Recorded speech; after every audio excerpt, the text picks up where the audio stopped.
Welcome back to the deep dive. Grab your thinking caps, maybe a Black Spirit's Claw for good measure, because wow, we are wading into a huge stack of notes this week. Oh, yeah. The Black Desert update for October 23rd, 2025. It's landed, and it is dense. Yeah, this isn't just your standard weekly maintenance, is it? This is, well, it's a pretty foundational shakeup. Over 2 gigs for the patch. Exactly. They're hitting competitive play, player growth, and some really key class and item mechanics. It feels like the kind of patch that really sets the tone for maybe the next year of the game, you know? Right. So our mission today is pretty straightforward. Cut through the noise, pull out the bits you really need to know.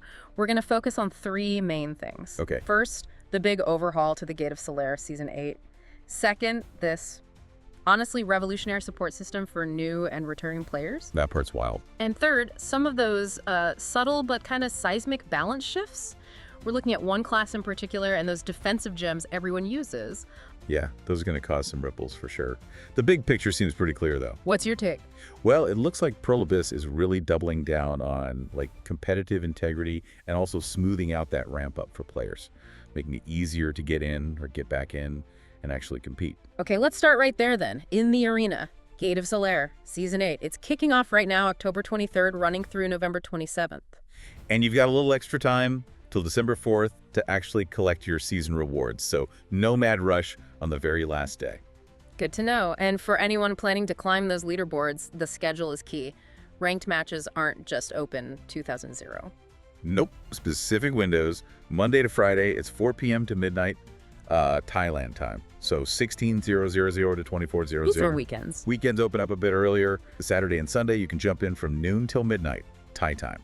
So 12:00 to 24:00 keeps the queues tighter, hopefully better matches. Right, concentrates the player pool. Now, the scoring, you mentioned it's tighter. What's changed there? Yeah, this is where it gets interesting mathematically speaking. They're clearly aiming for rank stability, less wild swings. How so? Okay, so the base points you gain or lose per match, that's dropped from 25 down to 20. Okay. And that affects the maximum swing. It used to be you could gain up to 35 or lose only 15 in some matches. Now it's capped tighter. Max gain is 28, max loss is 12. Less gain potential. Why do that if you want people to climb? Seems a bit odd. Well, think about it this way. It's about making the ranks mean more. If you have huge swings, someone could just get a really lucky streak, win 5 matches against slightly lower ranked people, and suddenly shoot up way higher than their actual skill level. Ah, okay. So it prevents those fluke jumps. Exactly. This adds a bit more friction. You need to show sustained performance over more games to climb steadily. It means if you see someone with the Spear of Flame emblem, you know they earned it through consistent play, not just one hot afternoon. It rewards consistency over volatility. Gotcha. And that logic applies right from the start, too. The placement matches. Yep. Winning a placement match used to give you 60 points. Now it's down to 36. Big drop. Wow. And the win streak bonuses are different, too. It used to be different thresholds. Now it's 2, 4, and 8 wins in a row give you bonus points. Not many points. 2 bonus points for 2 wins, 5 bonus for 4 wins, and 8 bonus points for an 8-win streak. It rewards shorter streaks quickly, but stops you rocketing up too fast right at the season start. So it smooths out the whole curve. Does that mean you need, more matches overall to hit your true rank? You need more consistent matches, I'd say. The total number might end up similar, but you can't just rely on, a few lucky wins boosting you past where you should be. Makes sense. And the season reset, how hard is that hitting people? It's pretty standard competitive practice. If you finished super high last season, like Ascendant of Glory emblem, you'll reset down to Spear of Twilight Eye, which is 1,201 points. Still high, but you got to climb again. And everyone else? Everyone else gets funneled back down. Most players will start somewhere in the Agile Soldier or Trainee Soldier tiers, probably around 701 points. So yeah, everyone has a bit of a climb ahead, keeps things fresh. Okay, let's talk about the motivation to climb. The Solaris Pass, a step to the throne, they're calling it. Right, runs alongside the season, and it's super simple. You get points just for playing ranked, win gets you 5 points, a draw is 3 points, and even a loss gives you 2 points. So just showing up helps you progress. Exactly, pure participation reward. And that feeds into the Premium Pass, the Special Solaris Pass. Costs 399 pearls. Yep, and that unlocks 14 extra rewards. The really key ones here are the Solar Sun emblems. Ah, the new shiny currency. What can you actually get with those? This is the swag, the bragging rights stuff. You can trade these emblems for permanent, very visible things, like special titles, song, thirsting for rage, even real carrier if you're feeling confident. Nice. And dances. And dances. There's a new dance cheerleader motion you can get, plus the old flamenco and twist are still there to exchange for, too. Okay, and this ties into that new victory emote thing, right? It does, yeah. This update actually enables that feature, so you can pick a social action like one of those dances and set it to automatically play when your team wins the final round in Solaire. That's pretty cool. A little bit of celebration. Yeah, add some flair. Though they did mention some really complex actions like the graduation emote. You can't set those as your victory move. Probably too long or something. Right. But the really big reward, the one that screams, "We value your time," is this new permanent challenge mission thing. Oh man, this is huge. It's based on your cumulative ranked wins. Lifetime wins. Lifetime. Since when? Get this, they're counting wins all the way back to August 17th, 2022. Wow. So veterans who've been grinding Solaire for years. They're about to get a massive payout. This is a direct reward for long-term loyalty to the mode. And the scale of these rewards is kind of nuts, right? What's the top end? The top end is staggering. If you hit 2,000 lifetime ranked wins, you get 30,000 Cron Stones. 30,000. Okay, pause. For listeners maybe not deep into P-in attempts, explain why 30,000 Cron Stones is such a game changer. Right, okay. Cron Stones are basically enhancement insurance. Right. When you're going for the highest levels, like PTN, failing an attempt can destroy your item or downgrade it severely. Crons prevent that. Okay. A single PEN attempt on, say, a Black Star weapon, that might cost you anywhere from like 1,500 to maybe 3,000 Crons just for the protection. So 30,000 Crons is? It's enough to fund maybe 10, maybe 20 PEN attempts, depending on the item in your stack. Yeah. That is months of grinding silver to buy items to melt into Crons, just handed to you. That bypasses a massive chunk of the economy grind for dedicated PvPer. Absolutely. It massively lowers the risk and cost for them to push for the best gear. Right. It's not just a reward, it's like you said, an investment in keeping those top players engaged and geared. Even the lower tiers are good. 500 wins get you 10,000 Crons, 10 wins get you 500. It scales really well. Incredible. And they're tweaking the environment too. New map. Yeah, a new battlefield called Nefthak Outpost. That brings the total rotation up to 4 maps now. Keeps things tactically fresh. More variety, less chance of the meta getting stale on one map. Exactly. And they also buff the rewards for just being high rank. If you're Spear of Flame, 1,501 points or more. Yeah. Winning now gives you 2 1,000 G gold bars instead of 1. And even losing at that rank now gives you 1 1,000 G gold bar. So it's much more profitable to stay up there. Less punishing if you hit a losing streak. Right. Makes maintaining that high rank financially rewarding, not just about the prestige. And one last thing on Solaire, clamping down on account piloting. Oh yeah, they're getting serious. New strict policy across all regions. If they detect account piloting in Solaire, What happened? immediate ban from Solaire, you lose all your ranking and season rewards, and you get hit with a 6-month ban from any official Black Desert events or competitions. 6 months is harsh. They must be confident they can detect it properly. Proving piloting is usually tricky. It is tricky. They likely use complex algorithms, looking at IP changes, location data, sudden massive shifts in playstyle metrics, things like that. But yeah, putting out such a strict, clear policy shows they're prioritizing fairness at the top end. They want Solaire to be taken seriously as a competitive mode. Okay, big changes for the top end. Let's shift gears completely from the peak down to the starting blocks. New and returning player support. You said this was revolutionary. It really is. This feels like they're trying to drastically cut down that initial, sometimes overwhelming grind. First, who counts? Let's define the terms. Right. New adventurer. Yeah. You connected within 60 days of making your second password. Basically, truly new to the game. Okay. And returning. Returning adventurer. You haven't logged in or used the Web Central Market for 30 days or more. Completely inactive for a month. Got it. So 2 groups, 2 different support tracks. Let's start with the new adventure. 3 weeks of stuff. Yeah, it's structured like a mini boot camp to get you geared up fast. Week 1 is about settling in, quality of life. Like what? Day 1, you get a 16-slot inventory expansion coupon. Nice start. But the big one in week 1 is day 6. You get a permanent made Storage Fairy Irene contract. Whoa, a permanent storage made on day 6? That's huge. I remember my early days running back to town constantly. That changes everything. Massive time saver, right? Removes a huge early frustration. Then week 2 starts ramping up the actual gear progression. You get Vox's advice, items to help with Tuvala enhancing, getting you ready for that season graduation. Things like Black Spirit's Claws. Exactly. Priming you for the big leap in week 3. Then week 3 is the payoff. Week 3 is where it culminates. Day 21 gives you a T3 Lucky Lion pet, which is great for looting. But the main focus is getting boxes that help you push for PNX, Tuvala gear, accessories, armor. Okay, so it guides you right to PN Tuvala, and that leads into these new Pucar advancement quests if you have the season graduation cap. Precisely. This quest line is the bridge that was missing. Before, graduating season often left you in this awkward gear gap. Pucar aims to just eliminate that completely. How does it work? There's a hunting quest part with Jump Marnie Stone. Yeah, the first quest chain, New Leap. Pucar gives you 5 special Marnie stones. You go kill the required mobs to fill them up. And when you turn them in, You exchange the filled stones for a total of 3,000 Caphras stones. 3,000 Caphras. Again, let's clarify for newer folks. What are Caphras? Why is 3K a big deal? Okay, Caphras stones are what you use to slowly, safely upgrade high-end armor mainly.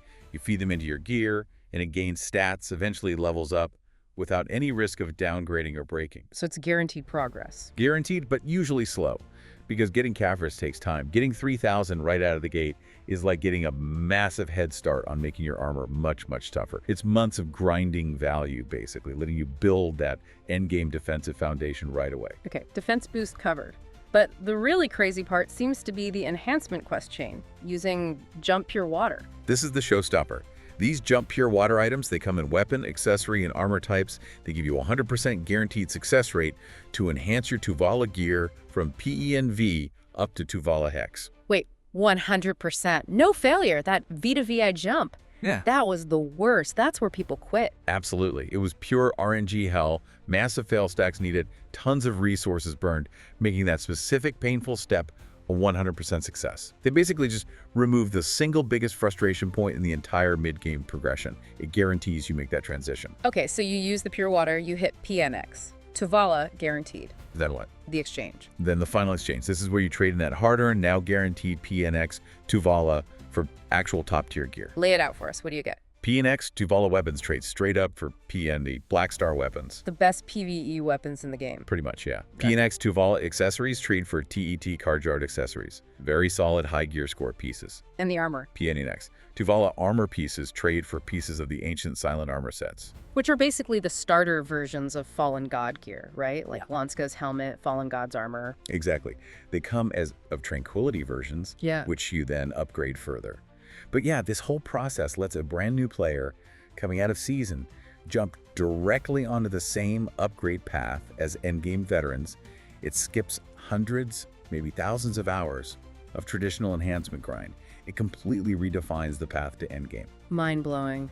Okay, what about the returning adventurer? Their needs are different. Right, they likely have some gear, maybe just outdated, so their support is more about immediate resources and a catch-up lottery. What kind of resources? Things like a 3-day value pack, high-grade item drop scrolls for grinding, and some hefty Vox advice bundles like plus 80 and plus 100 stacks to help with any enhancing they need to do. And the lottery part.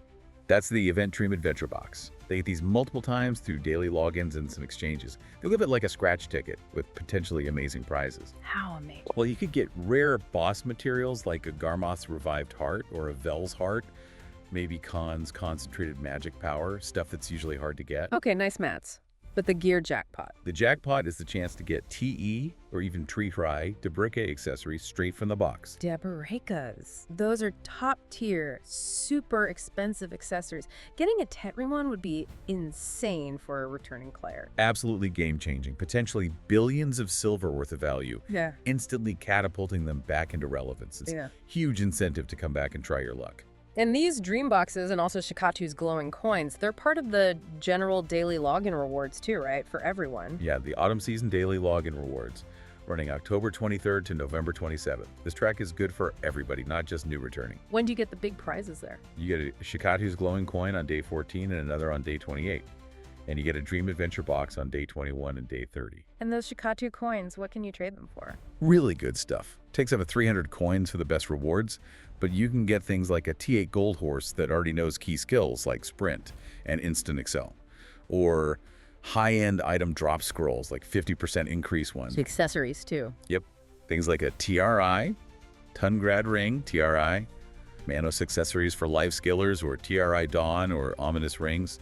Solid mid to high tier gear just for logging in. It really makes daily logins feel impactful. Okay, massive support for player growth. Let's dive into the balance changes now. Section 3, starting with the big one, Deadeye's PvP adjustment. Yeah, this is the one everyone's talking about. It's a nerf, specifically targeting how safe Deadeyes felt in close combat. They're supposed to be long-range artillery, right? Not brawlers. Exactly, but they had so much super armor, SA, and even invincibility frames, iframes, on key skills that they could just kind of face tank and trade hits up close really effectively. They're dialing that back significantly. How specifically? Which skills are losing protection? Okay, the big ones. Domination of Death and Destroying Arts. Both of those are going from super armor down to front guard, FG. And Extreme Torment. That one's slightly different. It was iframe, then changed to SA, now it's staying SA. But Backtack Barrage is another big hit. Used to be iframe, then went to SA. And now? Now it's going down to front guard, FG as well. Okay, explain the difference. Why is SA to FG such a big deal? Super armor protects you from crowd control stuns, knockdowns, grabs from all directions.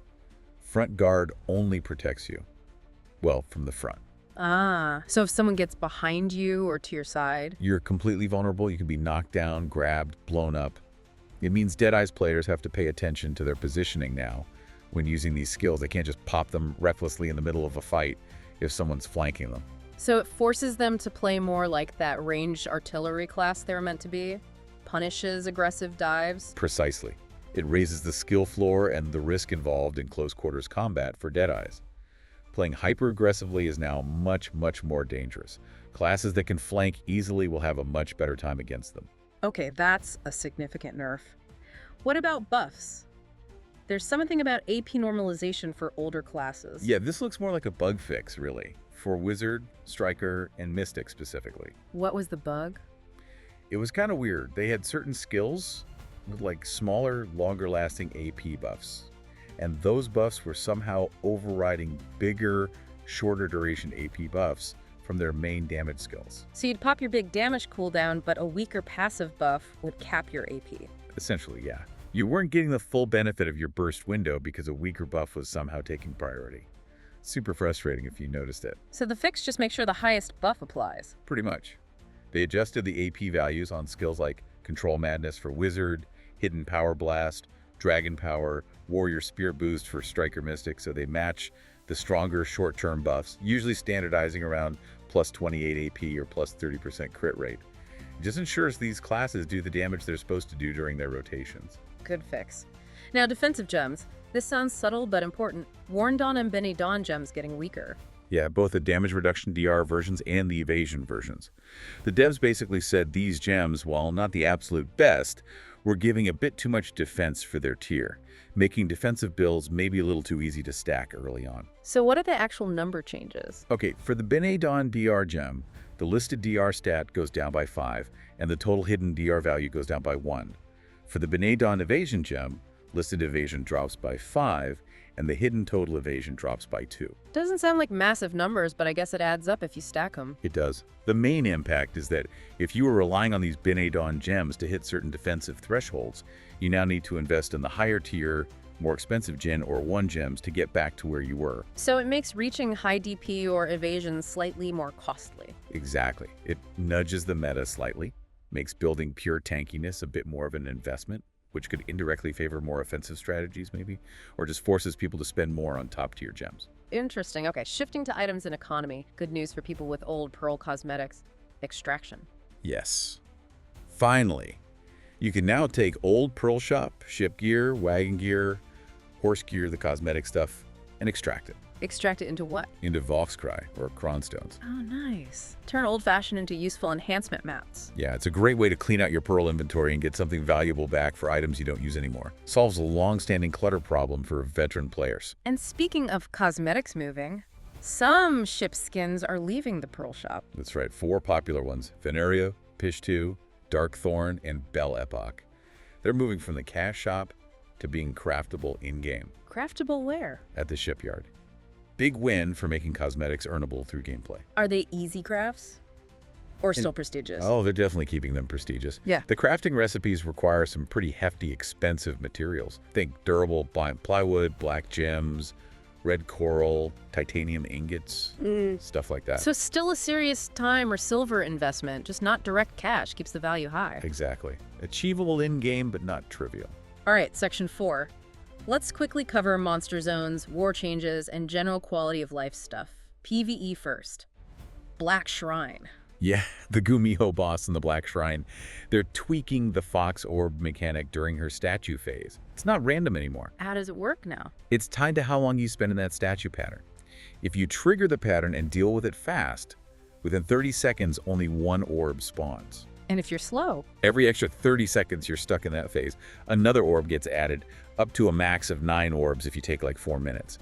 So it rewards faster kills, punishes slow DPS. Makes sense. Any other PvE tweaks? They increased Gumiho's invincibility cooldown slightly, giving a bit more time to hit her. And in Atheraxion, the final boss, Claudius, they're making the illusion phase more consistent, removing some invincibility frames on the illusions. Okay. And crucially, when you kill all the illusions, the big ancient weapon thing will actually stop chasing you, so you get a clear window to attack the main heart. Makes the fight less chaotic. Good changes. Now, warfare.